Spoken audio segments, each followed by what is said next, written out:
Tasha Sheila, tahniah kerana baru saja memenangi artis baru wanita popular kan.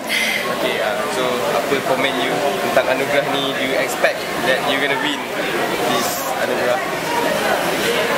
Syukur, alhamdulillah.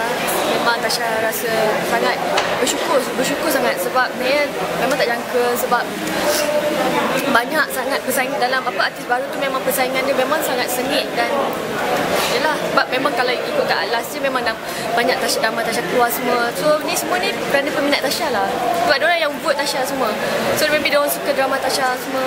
So kontroversi yang kami buat tentang pole dancing tu, adakah dia tidak menjejaskan langsung karier? Ya, nampak maybe diorang tahu siapa diri Tasha. That's why cakap terima kasih kepada yang siapa yang menerima diri Tasha seadanya, dan diorang akan tahu. So benda tu semua yelah, tak tahulah nak cakap. Saya speechless, saya sedih, dah haru, semua ada. Kenapa ni nampak nangis? Tasha nangis tu tak malu. Yelah, sebab tak sangka.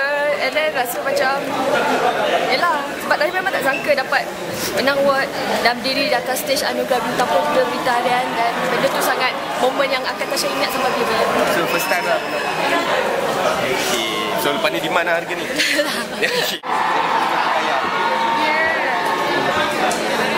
Okay, rolling. Saya suka makan roti kaya. Saya suka buat bersih roti kaya. Ya, saya suka makan. Saya pun suka makan itu. Pesan nama pula betul roti kaya. Okay.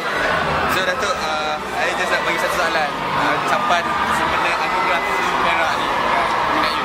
Okay, saya nak ucapkan tahniah yang sangat-sangat banyak, tak terkira kepada peminat saya, kerana mereka yang menentukan kemenangan saya pada malam ini. Mereka yang menjadi semangat saya selama ni. Saya tercalon lagi pun dia masih lagi nak buat, nak jadikan saya pemenang. So saya bersyukur kerana memiliki peminat yang sangat hebat. Okay, thank you. Datuk, datang kat gambar. Assalamualaikum Johan. So tahniah kerana baru saja memenangi pelakon komedi terbaik lelaki. So apakah komen Johan tentang anugerah ini? Alhamdulillah, syukur.